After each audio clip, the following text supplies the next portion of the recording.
السلام عليكم واهلا وسهلا بكم معايا من جديد في فيديو جديد. اول حاجه بعدا كنسمح للصوت ديالي عيان شي شويش.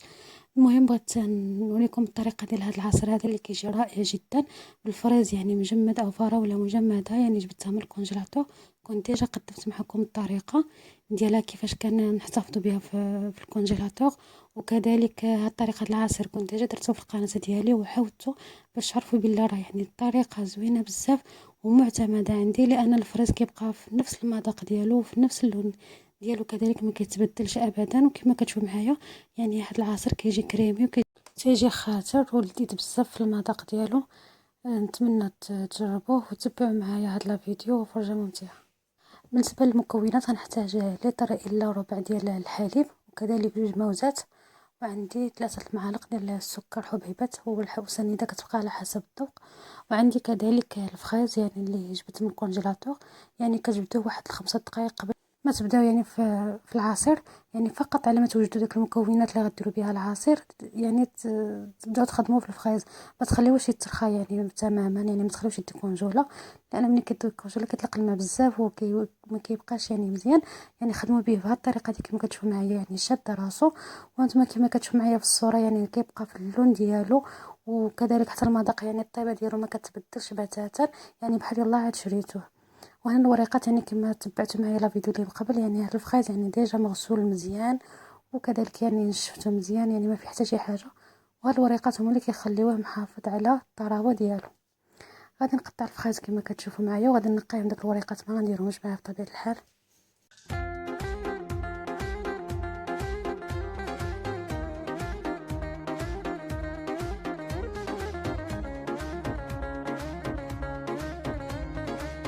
انا بعد ما كملت التقطيع ديال الفريز غادي ندوز لهاد الموزات نقطعهم كذلك يعني بطريقه عشوائيه.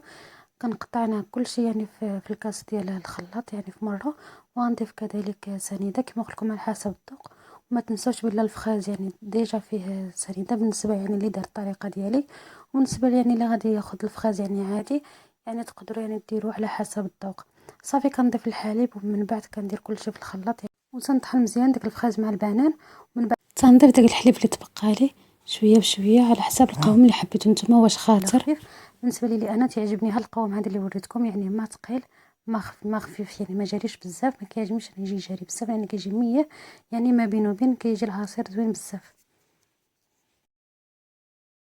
صافي كنبقى نخلط مزيان داك العصير ديالي، يعني كنطحنو مزيان حتى ما كيبقاش يبانوا لي دوك الحبيبات اللي كتشوفوا معايا ديال الفخيز.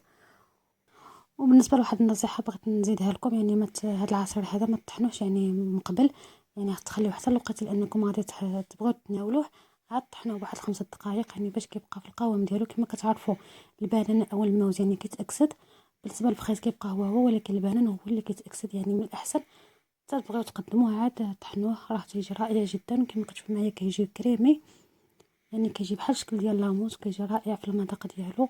والفخيز كما لاحظتوا معايا من الاول ديال الفيديو يعني نفس الكولور، يعني ما تبدلش بتاتا، اللون ديالو ما كحل ما حتى شي حاجه، كيبقى يعني في طبيعته، كيبقى في الطراوه ديالو كذلك بحال يلاه عاد شريتوه. انا متاكده من هادشي اللي تنقول لان عن تجربه، وكذلك يعني هذا العصير معتمد عندي، ديما تنستغل الموسم ديال الفراوله وتنجمدو بهاد الطريقه هذه، كنحتفظ بالكونجيلاتور تيبقى يعني مده طويله محافظ على الشكل ديالو وعلى اللون ديالو كذلك. جربوه راه فعلا كيستحق التجربه، وبارطاجيوه مع لي زامي العائله ديالكم باش تعمل فائده على الجميع. واشتركوا في القناه ديالي بالنسبه لي اول مره تيزورها، فضلا وليس امرا، وما تبخلوش عليا بلا لايك. وشكرا جزيلا والى فيديو قادم إن باذن الله. أعجبك الفيديو لا تنسى الإعجاب والاشتراك في القناة.